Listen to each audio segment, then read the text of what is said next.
Drone shots can absolutely elevate a real estate listing.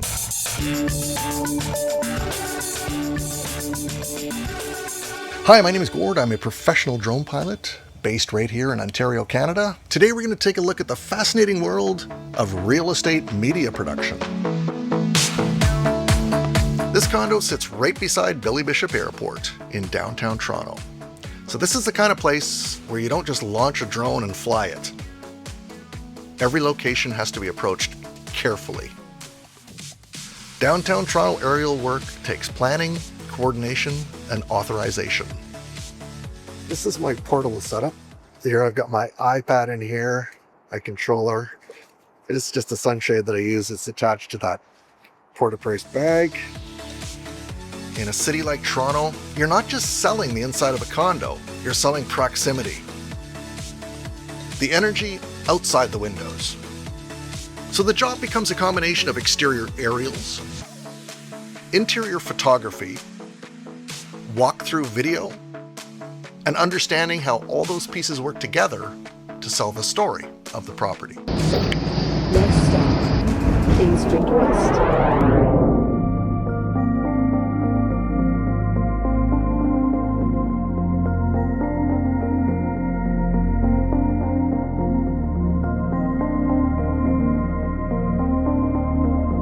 Today we're up north in Muskoka.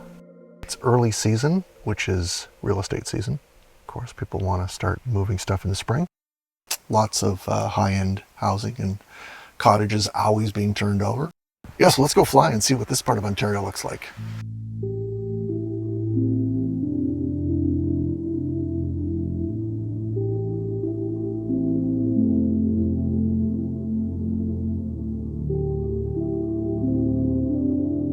This change of scene is striking.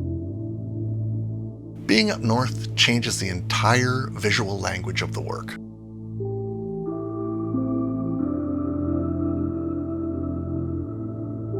In cottage country, people aren't just buying a building, they're buying space, they're buying atmosphere, they're buying square footage, and oftentimes privacy.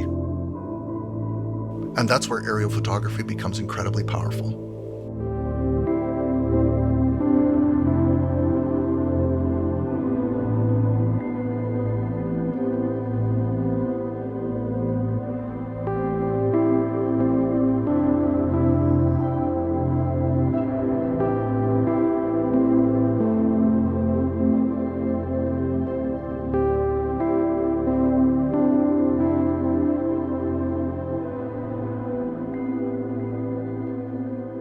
The interesting part about this is that none of this is actually new. Drones just revived an old idea.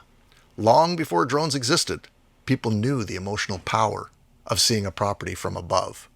So how did all this get started for me? I was looking for another vertical for my drone business, and I ran into a few people who wanted aerial photos of their farmhouses. Now, this actually used to be a thing back in the 70s and the 80s. A photographer would literally rent a small plane, fly over the property, take a snap of it, and sell it to the farmer. I see those older photographs hanging in farmhouses to this day. So this idea of aerial property photography was already part of the culture. And with drones, there was this small resurgence happening with the next generation of farm owners. Around the same time, I started meeting real estate agents and slowly began understanding the kind of images that they needed. So this is a bit of an evolution story. In the beginning, the drone was the differentiator. It's a big word. Back then, aerial footage still felt new to a lot of people, and one good drone shot could completely elevate a listing. Suddenly, buyers could understand the lot, the neighborhood, the waterfront, the surrounding landscape, all in a single image. At that stage, most agents were mainly looking for exterior content. The drone was the wow factor. The aerials might grab attention, but buyers still needed to understand the whole story of the property. And that's where the expectations started to go. Photographers began adding drone coverage to traditional real estate packages. And from my side, I found myself expanding beyond just aerial work. Interior photography, walkthrough videos, a lot of gimbal work. And this is where the drone clicks in nicely. And then along came FPV, started showing up more and more in real estate. It just felt different from traditional walkthrough video. Instead of cutting between rooms, you could move through the property in one continuous shot, interior to exterior, upstairs to downstairs and room to room. And for certain properties, that movement really added something. Especially on social media where people are scrolling quickly, the flow of the shot can pull you through the space in a different way. It just adds another tool on how these spaces could be experienced visually. A lot of people consider real estate work to be low-hanging fruit in the media production industry. Easy money, fast turnaround, in and out photography. When it's done right, this can be one of the most satisfying and challenging types of work. Because you're helping with one of the largest financial transactions in people's lives, you're not just documenting a property, you're selling a feeling. The goal is always the same: help people imagine themselves there before they even walk through the door. Because the best property visuals don't just document the space, they create that desire to buy. That's a look at real estate media from my perspective. I hope you enjoyed this walk through this section of the business. And here's to all the guys and gals out there who are doing it right. See you on the next one.